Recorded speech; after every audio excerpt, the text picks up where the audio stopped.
noche con el propósito de hablar sobre poderes psíquicos, es decir, sobre psicología experimental llevada a la práctica. Empezaremos por hacer un análisis somero sobre lo que es ciertamente el mundo físico en que vivimos.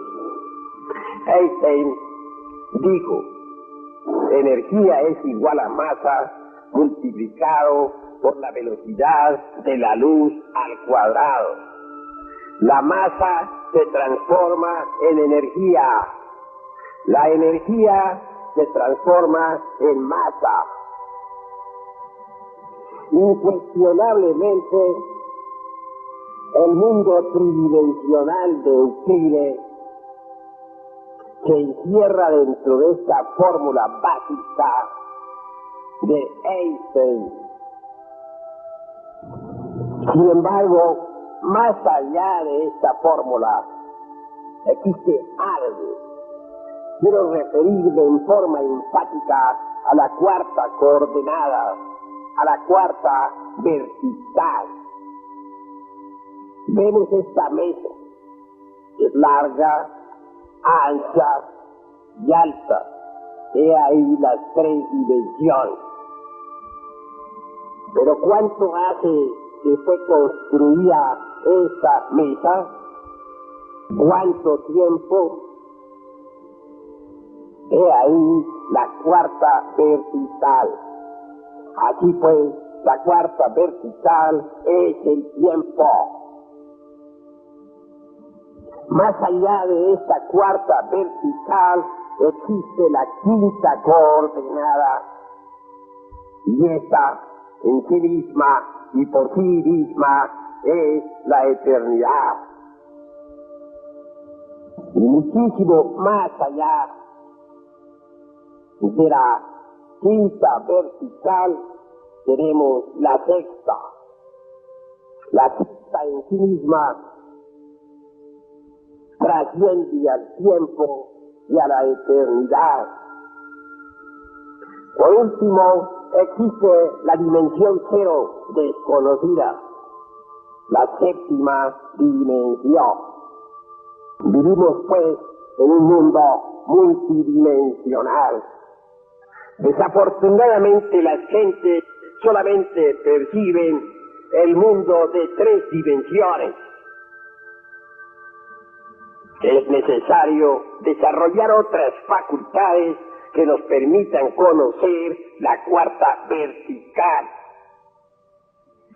Afortunadamente, en la anatomía oculta del ser humano se encuentran en estado latente los sentidos que, convenientemente desarrollados en forma científica, pueden darnos acceso no solamente a la cuarta vertical, sino a las dimensiones quinta, sexta y séptima.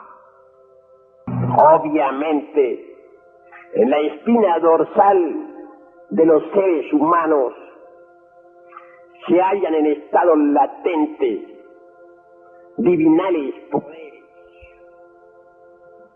Empezaremos por examinar el centro coxígeo. En el coxis existe un poder magnético especial, un chakra, hablando al estilo oriental. Dentro de tal centro subyace un poder eléctrico formidable.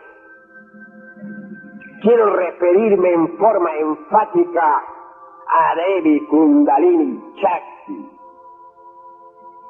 a la serpiente ígnea de nuestros mágicos poderes.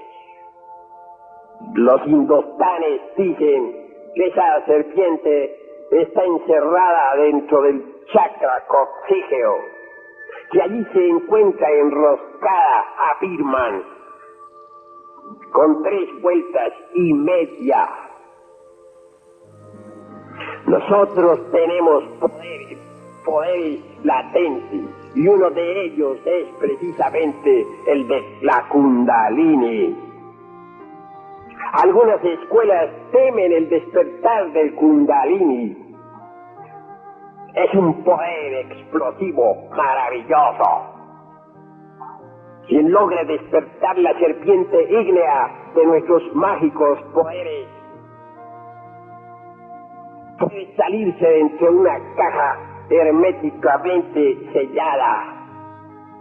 Quien logre despertar ese poder ígneo flamígero puede caminar sobre las aguas sin hundirse, volar por los aires, como lo hicieron muchos ascetas místicos, tanto en el oriente como en el occidente del mundo. Despertar de ese poder ígneo, flamígero, que subyace, como ya dije, dentro de un centro magnético en el coxis. En el Apocalipsis de San Juan, a ese centro magnético coxígeo se le denomina Iglesia de Éfeso. Despertar, poner en actividad tal centro flamígero es algo grandioso. Quien lo despierte adquirirá poder sobre el elemento tierra. Podrá con su voluntad hacer caer una roca. Podrá con su voluntad dominar los terremotos, etc. El segundo poder flamígero latente en la espina dorsal del hombre se halla ubicado a la altura de la próstata. En el Apocalipsis de San Juan, a dicho centro se le denomina Iglesia de Esmirna. Bien saben los ascetas místicos que con el despertar de esa maravillosa facultad se adquiere poder sobre las aguas. Entonces podemos dominar las tempestades del océano o desatarlas a voluntad. El tercer poder existente en la espina dorsal del hombre se halla ubicado exactamente a la altura del plexo solar, es decir, a la altura del ombligo. En el Apocalipsis de San Juan, a tal centro se le denomina esotéricamente Iglesia de Pérgamo. Poner en actividad tal poder flamígero equivale a adquirir la potestad de dominar el fuego. Los yogis indostánicos que han despertado tan maravilloso poder pueden ordenar a los volcanes en erupción que cesen en su actividad y ellos obedecerán. El asceta que ha conseguido el despertar de ese centro umbilical puede manejar las potencias de la vida universal, puede enterrarse vivo durante meses enteros y cuando alguien le saque hallará que no ha recibido daño de ninguna especie. En el plexo solar, en la región umbilical, está también el centro telepático. Ese centro telepático ciertamente pertenece a las funciones de la Iglesia de Pérgamo. El cuarto poder existente en la espina dorsal se halla situado exactamente a la altura del corazón. En el Apocalipsis de San Juan, a ese centro se le denomina la iglesia de Tiatira. Quien logre despertar ese maravilloso poder flamígero del corazón realizará prodigios. Despertar ese centro es indispensable, porque con ese centro adquiriremos facultades tales como las del desdoblamiento astral, los estados de ginas, etcétera. Mucho habla don Mario Rosso de Luna en sus distintas obras sobre los estados de ginas, y es necesario que revisemos, aunque sea en forma somera, esta cuestión gina. Quiero que ustedes sepan, en nombre de la verdad, que no solo aquí en este mundo de 3 dimensiones existe humanidad.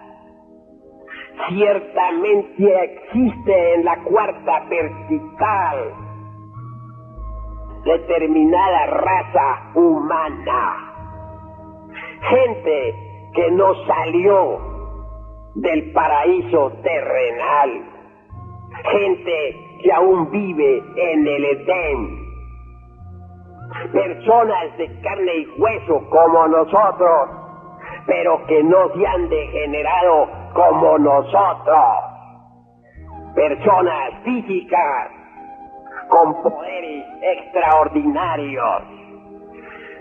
No hablarán inglés, ni español, ni francés, ni alemán, pero sí hablan en el lenguaje primitivo que como un río de oro corre bajo la selva espesa del sol.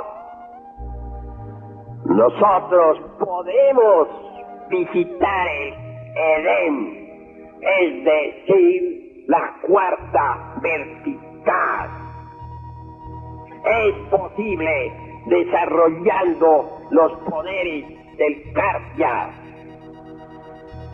Muchos son los escépticos que dicen: nadie ha ido al otro mundo, para volver y contarnos qué es lo que hay allá del otro lado. Yo les digo a ustedes en nombre de la verdad que es posible ciertamente ir allá al otro mundo en carne y hueso. Si desarrollamos los poderes del Kardia, esto jamás es imposible. Penetrar en la cuarta vertical es indispensable. La ciencia actual en materia física se encuentra estancada. La física contemporánea es regresiva, retardataria, reaccionaria, no sirve. Cuando los científicos abandonen el dogma tridimensional de Euclides, entonces habrá una física revolucionaria con naves capaces de viajar por entre la cuarta vertical. Es indispensable salir del dogma tridimensional de Euclides. Se hace inaplazable, impostergable investigar el átomo más profundamente. En el átomo encontraremos la línea de la cuarta vertical. Cuando la cuarta vertical pueda ser trazada, entonces se elaborará una nueva geometría revolucionaria, una geometría tetradimensional. Con tal geometría será posible construir una física de 4 dimensiones. Obviamente una física así servirá de basamento para fabricar naves capaces de atravesar instantáneamente la barrera de la velocidad de la luz. Bien sabemos que tras de la barrera de la velocidad de la luz está la cuarta dimensión. Si una nave logra atravesar instantáneamente la barrera de la velocidad de la luz, puede viajar por entre la cuarta vertical a través del infinito. Y entonces la conquista del espacio se habrá hecho definitiva. Con esos cohetes que lanzan tirios y troyanos, impulsados por combustible líquido, no se podrá ir realmente muy lejos. Esa cohetería barata que tanto asombra a los incautos resulta más bien como cuestión de circo. 50.000 marometas para poder descender en la luna. La conquista del espacio es posible con una física tetradimensional. Cuando tal física exista y cuando nos hayamos también apropiado de la energía solar, cuando sepamos manejarla, utilizarla, la posibilidad de viajar a través del infinito será ya un hecho concreto, claro y definitivo. Naves viajando por entre la cuarta vertical e impulsadas por energía solar. He ahí las naves del superhombre. He ahí naves que verdaderamente pueden viajar a través del espacio estrellado, de galaxia en galaxia. Desgraciadamente, la física contemporánea continúa estancada. Se hace necesario romper de una vez y para siempre el dogma tridimensional de Euclides. Nosotros tenemos procedimientos íntimos, particulares, para meter el cuerpo físico dentro de la cuarta coordenada. Si estudiamos cuidadosamente a los sabios orientales, veremos que ellos sí saben meter el vehículo de carne y hueso dentro de la cuarta dimensión. Decía un sabio oriental que practicando un samyasi sobre el cuerpo físico, este se vuelve como de algodón y puede caminar sobre las aguas, volar por los aires, atravesar una montaña de lado a lado, o caminar sobre carbones encendidos sin recibir daño alguno. Un samyasi tiene 3 partes. Primero, concentración. Segundo, meditación. Tercero, éxtasis.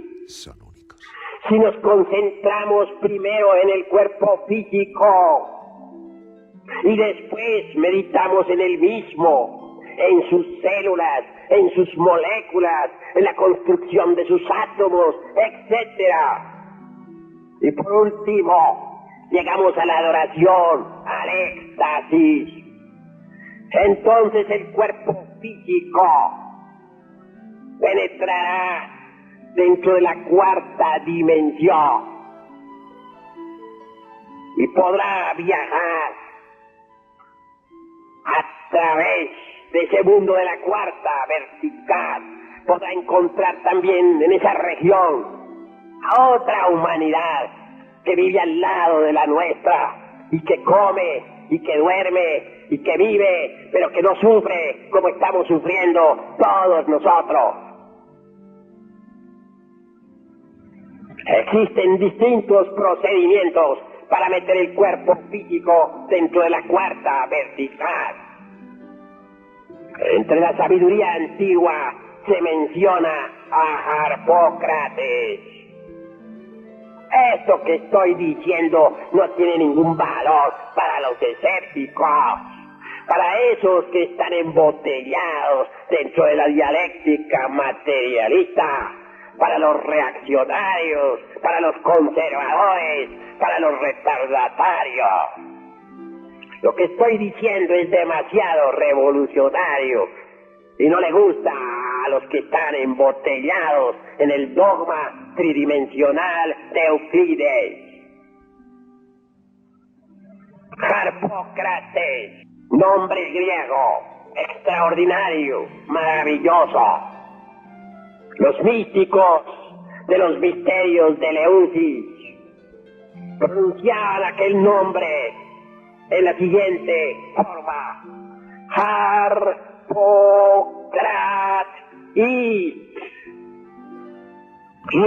Ellos hacían ciertas prácticas muy ingeniosas que bien vale la pena comentarlas. Pertenecen a los misterios griegos, a los misterios que se conocieron en Atenas, en Eleusis, etc. Acostado en decúbito dorsal o de medio lado, preferiblemente el asceta griego, ponía su cabeza sobre la palma de la mano izquierda. Imaginaba ser un polluelo metido dentro de un cascarón. Se concentraba intensivamente en Harpócrates, llamándolo Harpócrates.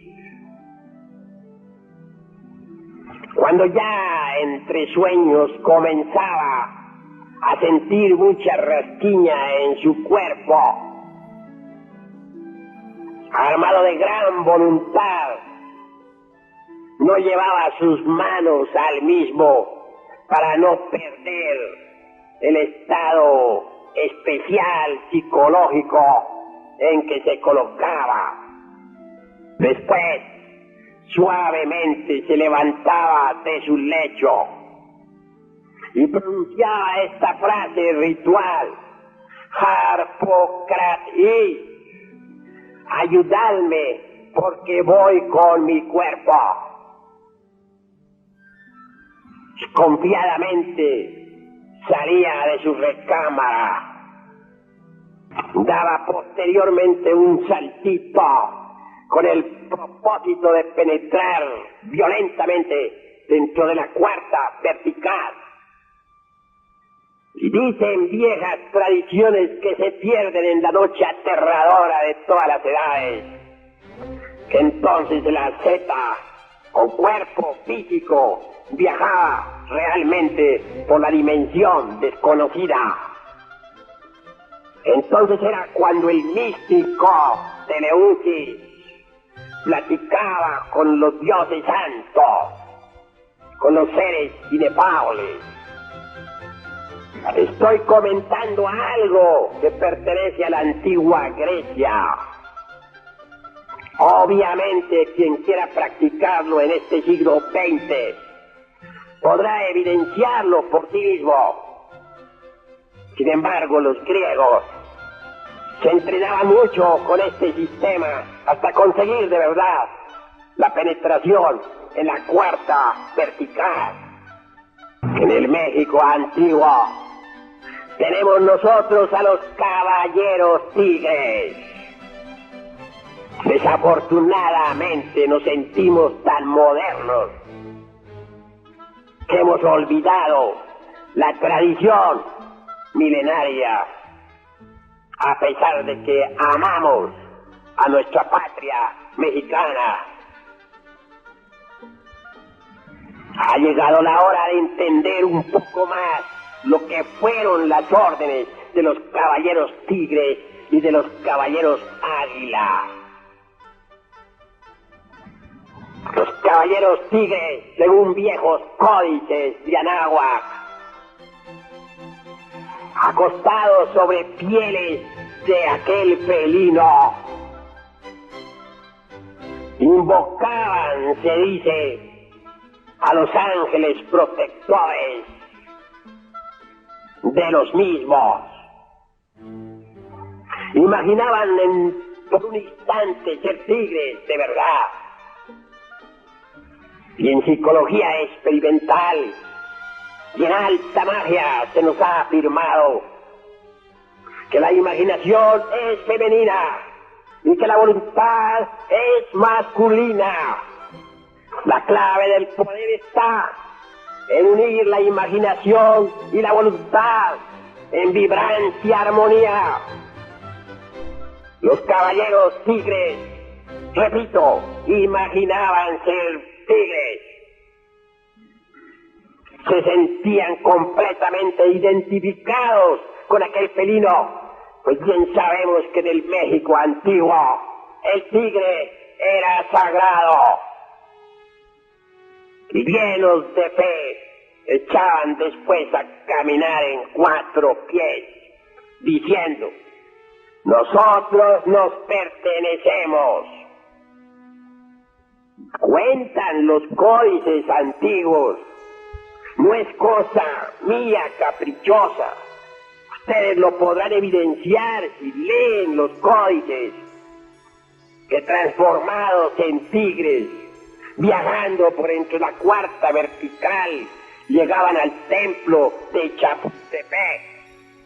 Hay pinturas murales donde lo que yo estoy diciendo está debidamente demostrado. Y luego afirman los códices de Anáhuac, asumían nuevamente aquellos caballeros su humana figura y penetraban al templo.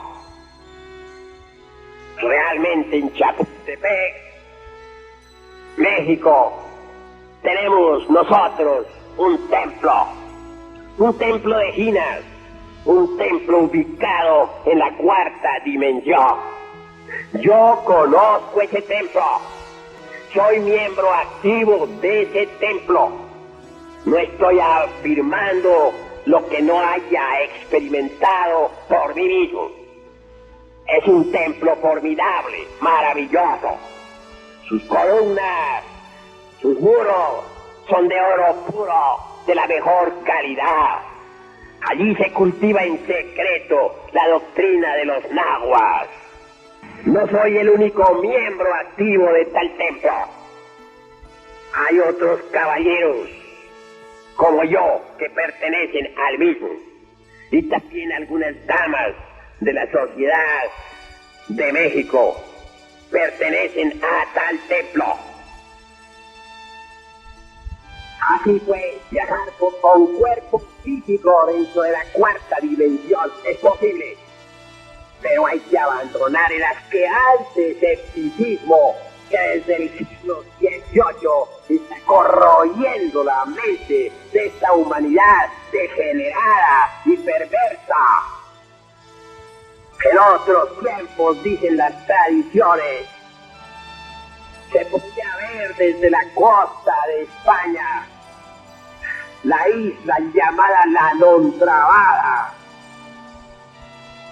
una isla extraordinaria, formidable. En cierta ocasión, un capitán con su navío se extravió por entre el borrascoso océano y fue a esa isla.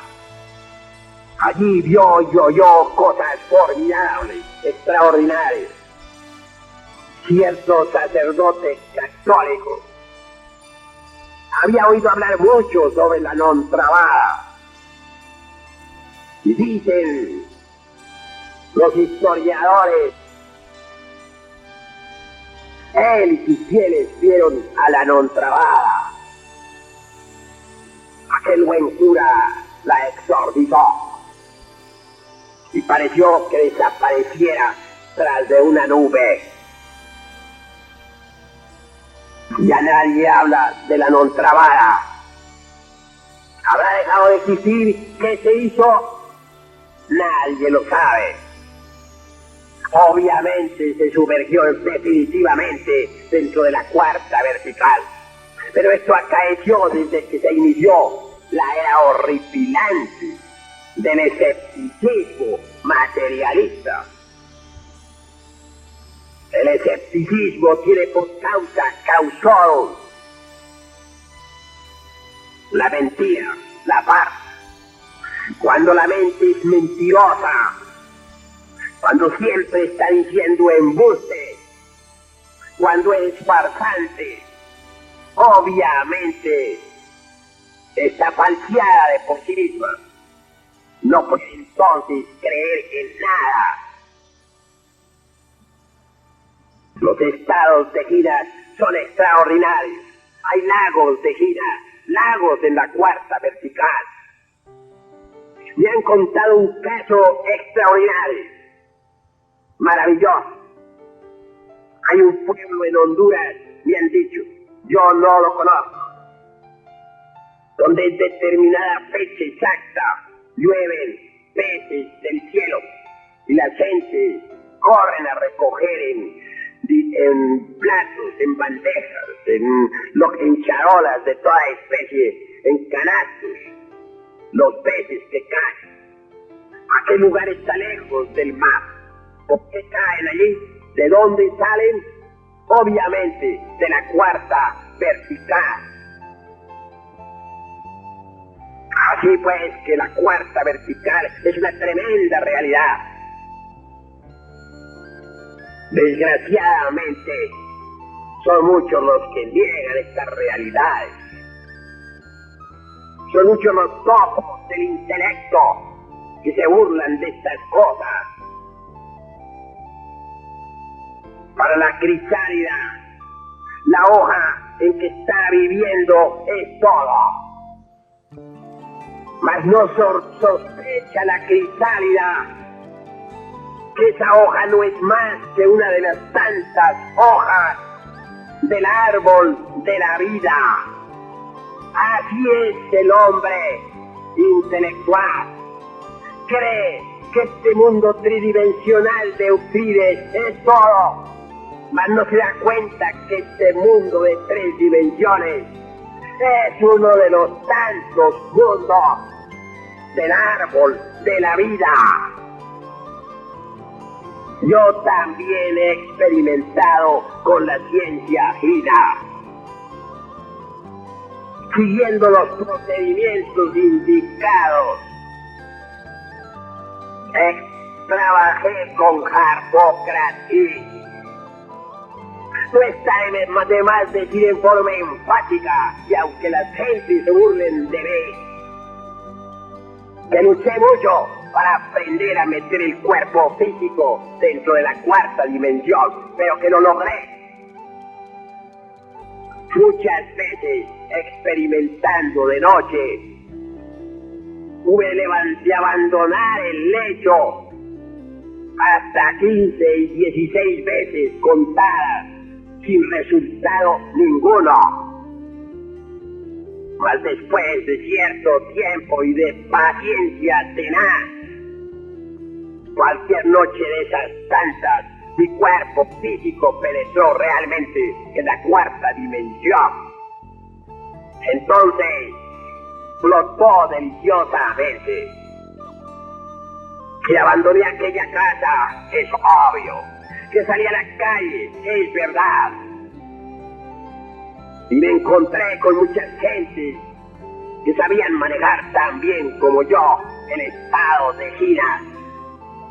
Gentes de carne y hueso, vivas y muy vivas, viviendo en la cuarta dimensión.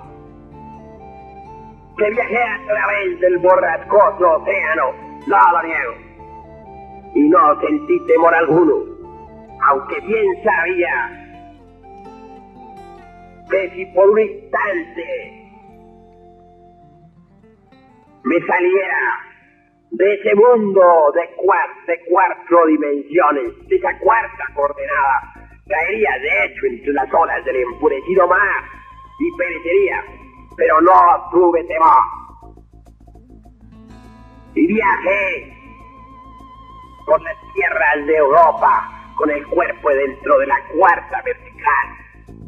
Y llegué a donde tenía que llegar, cierto lugar en el cual tenía interés, y pude regresar después de todo al punto de partida original sin recibir daño alguno. Tengo el valor de declararlo.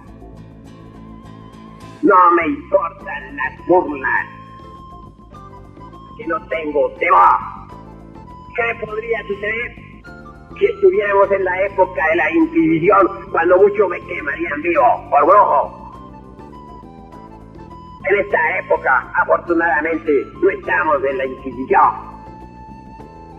Lo más que puedo recibir serían sarcasmos, ironías, etc. Pero nada más. Esas ni siquiera me hacen cosquillas en los pies. Así pues, la realidad china existe. Si ustedes quieren comprobarlo, hagan la prueba en sí mismos, en su propio pellejo. Digo, hagan la prueba en sí mismos, porque yo no soy conejillo de India. No soy conejo de laboratorio. Ustedes quisieran que yo la hiciera aquí delante de ustedes, yo les respondería, no soy conejo de laboratorio. Experimenten en su propio pellejo. Además, de nada serviría que yo metiera el cuerpo dentro de la cuarta vertical. Aquí delante de ustedes tampoco lo creerían. Y al escéptico no lo convence nadie. Lo más que dirían ustedes es que yo los habría hipnotizado, y eso es todo. ¿Creerían? Nada. Le estaría patinando el coco, le diría. Así pues que esto es para experimentar en su propio pellejo. Obviamente, los santos de los tiempos antiguos levitaban. ¿Quién podría negar que San Francisco de Asís, aquel místico cristiano, levitaba? Muchas veces su discípulo más amado iba a llevarle la comida y el santo estaba hasta la altura del suelo, que obviamente el discípulo no podía darle de comer. Y cuentan las historias que San Francisco se alejaba entonces por entre un bosque lleno de hayas y que flotando desaparecía en la dimensión desconocida. Felipe, está escrito que flotaba en la atmósfera. Felipe, el discípulo del Cristo, también caminaba sobre las aguas. Aparecía y desaparecía a voluntad. El Evangelio de Felipe es ese. Felipe sabe ayudar a los que le invocan. Cuando Gautama, el Buda Sakyamuni, abandonó el cuerpo físico para sumergirse en el Nirvana, dicen las tradiciones que sus discípulos fueron sometidos a prueba por las multitudes y que cada uno de ellos debía, de acuerdo con cierto consejo examinador, atravesar de lado a lado una roca. Todos así lo hicieron, menos uno, su discípulo más amado. El pobre no podía. Cuando intentaba atravesar la roca se rompía la frente miserablemente y sangraba. Mas al fin, lleno de una fe espantosa, practicó un samyasi sobre su cuerpo físico. Se concentró en él, meditó en él, entró en éxtasis, se desesperó. Por último, atravesó la roca de lado a lado. Así pues, esto tiene documentación. No dicen que Pedro fue sacado de la cárcel por un ángel. Obviamente aquel ángel ayudó a Pedro a entrar en la cuarta vertical y así pudo abandonar la cárcel cuando en vísperas ya de su ejecución, pues estaba condenado a pena de muerte, desarrollando los poderes del cardiac, los poderes del corazón. Todo esto es posible. Continuando pues con este análisis de los centros magnéticos de la espina dorsal, llegamos a la altura de la glándula tiroides. Bien sabemos que esta secreta el yodo biológico tan necesario para el organismo humano. Hay un centro magnético en la glándula tiroides. Quiero referirme en forma enfática a la iglesia de Sardis, tal como la menciona el Apocalipsis de San Juan.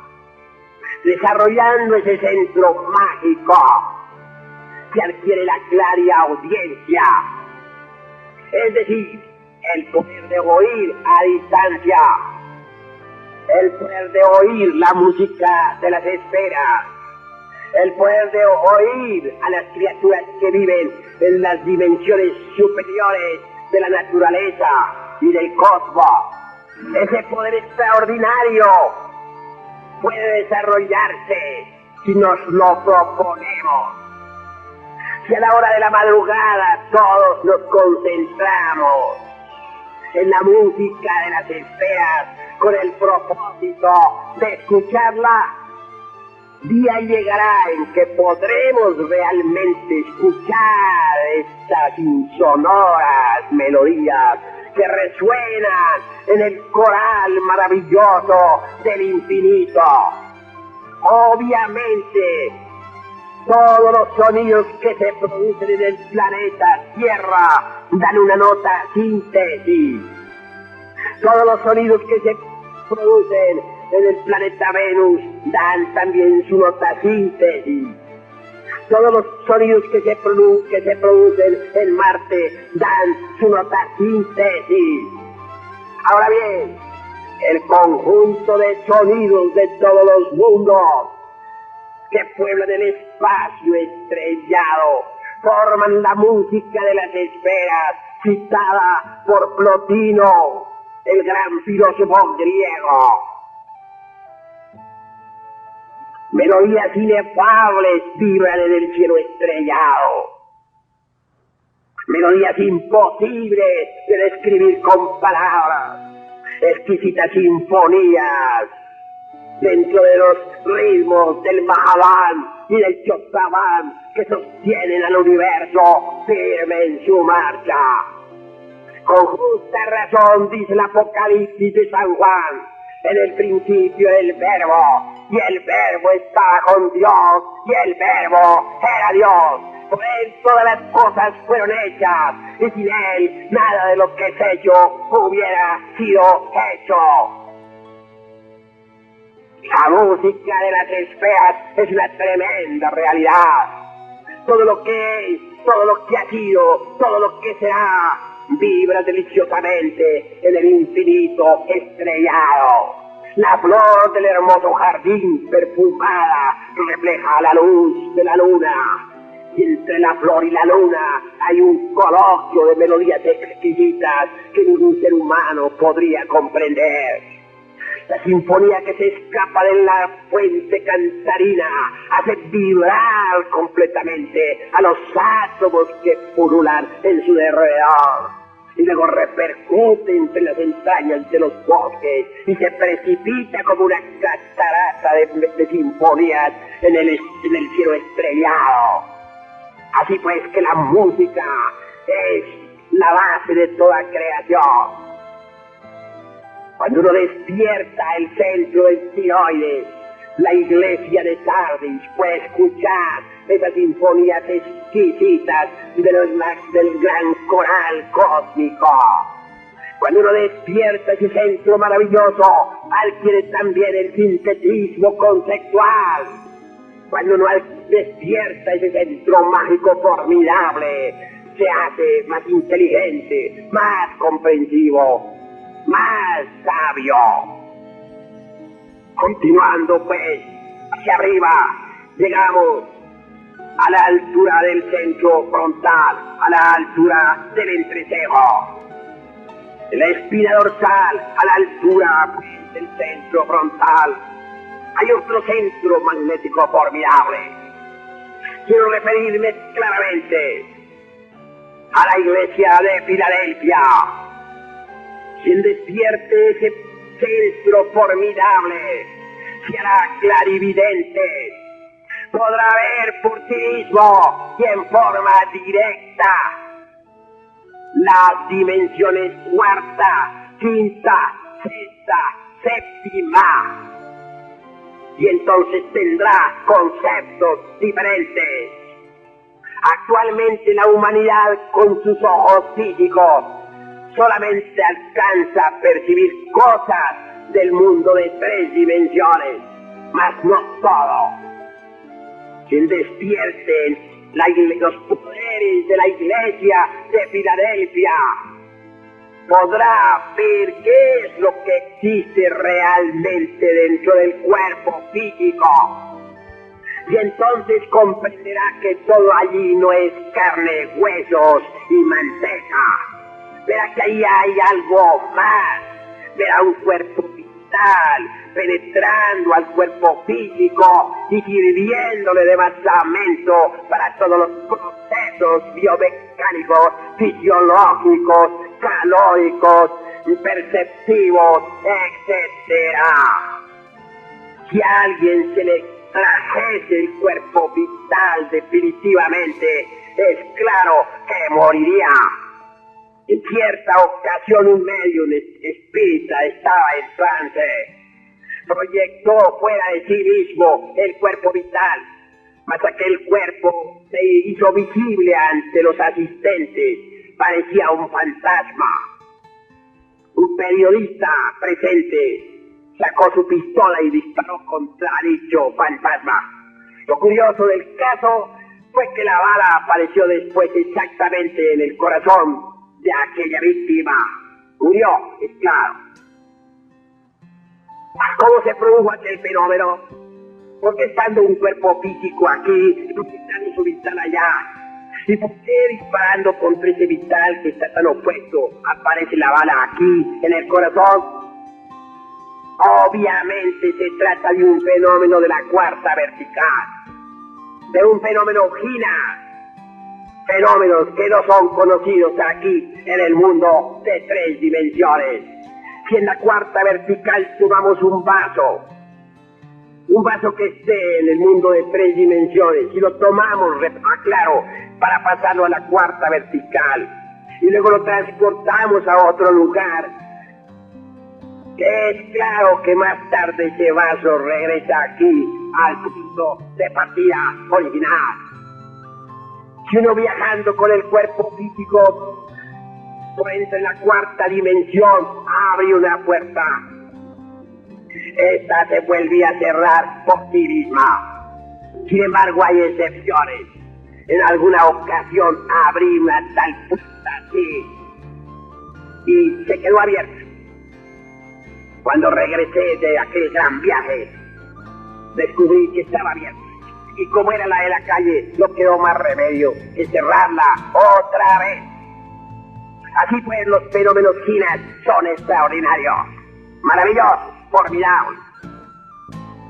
Con la clarividencia, es decir, con los poderes de la Iglesia de Filadelfia, podremos ver el cuerpo vital, ver las tierras vejinas, ver toda esta clase de fenómenos, ver qué es lo que se esconde dentro del organismo humano, ver por sí mismo la realidad del cuerpo vital que sirve de fundamento al cuerpo físico.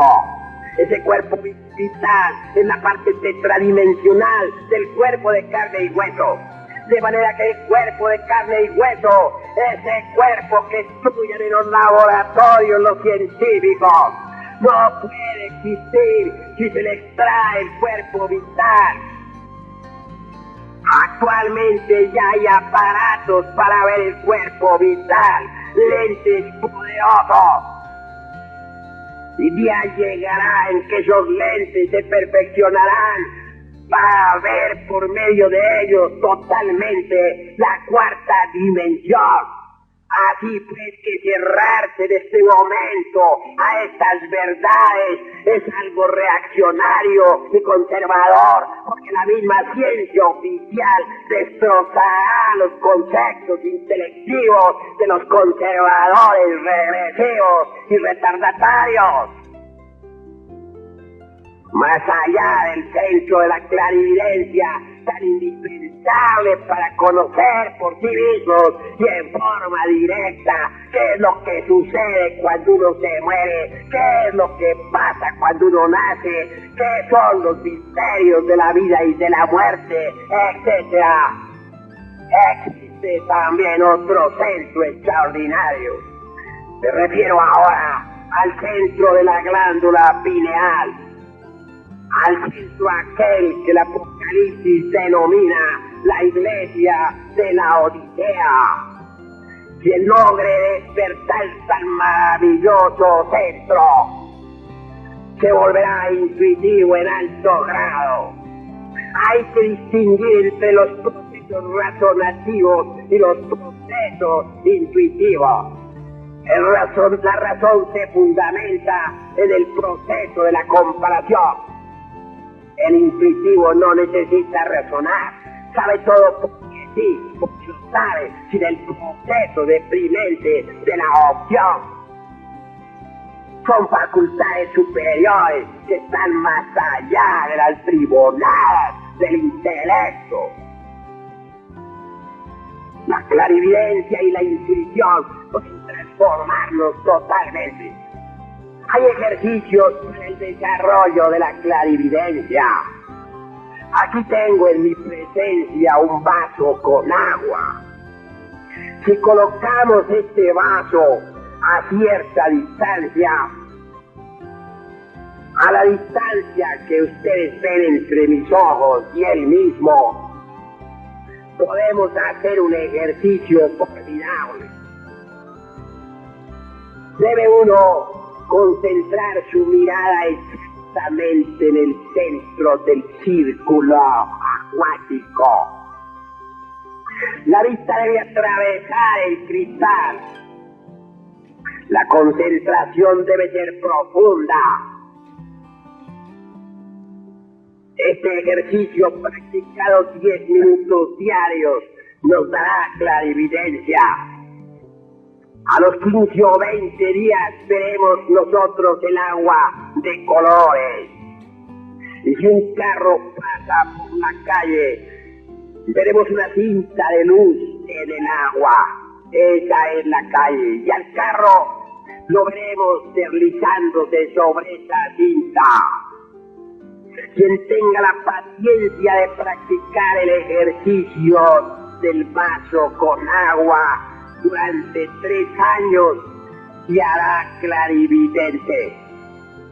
Pero es necesario tener continuidad de propósito. Solo así podrá desarrollarse el centro de la clarividencia. Con el microscopio podremos nosotros ver los microbios, los átomos, pero la clarividencia va más allá del microscopio. Con ella podemos ver la cuarta vertical, y la quinta, y la sexta, y la séptima.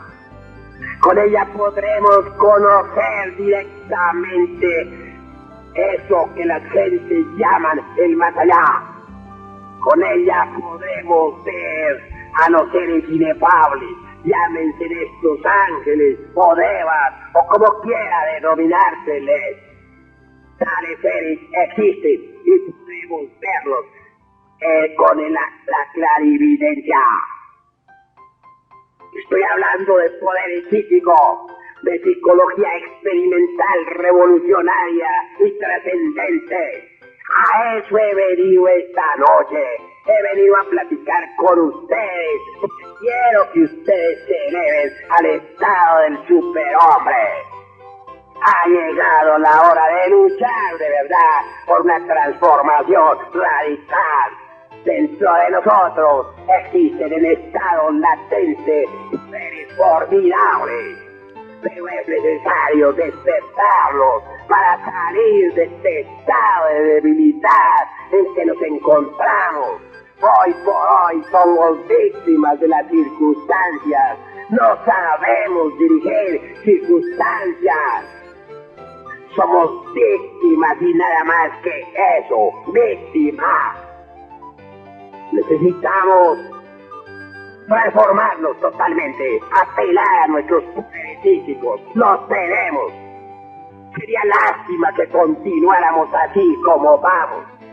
Esto sería tan absurdo como aquel que, sabiendo que existe un tesoro bajo tierra, estando seguros del vivir de sí mismo, no lo sacara jamás. Dentro de todos nosotros existen tesoros inagotables.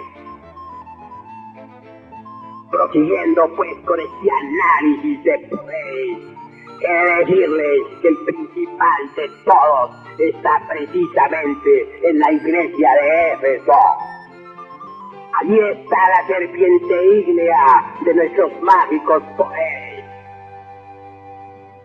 La civilización de la gran Tenochtitlán, la civilización de los mayas, se basa en la serpiente.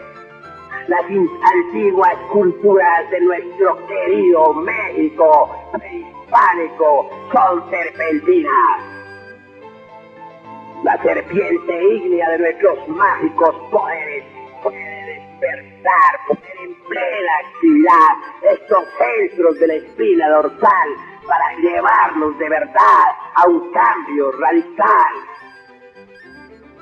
Lo importante para conseguir el despertar de este fuego flamígero, de esta serpiente ígnea, de nuestros mágicos poderes, consiste en saber transmutar y sublimar la energía creadora. Para el fornicario, para el adúltero, no hay poderes que valgan. Los fornicarios pierden la energía creadora. Los adúlteros profanan los de la tierra, que es el santuario del alma. Y aprende a vivir el dolor, la castidad, quien sabe marchar por la senda de la verdadera santidad, puede convertirse de verdad en un superhombre, en una potestad con poderes sobre el fuego, sobre los aires, sobre las aguas y sobre la tierra.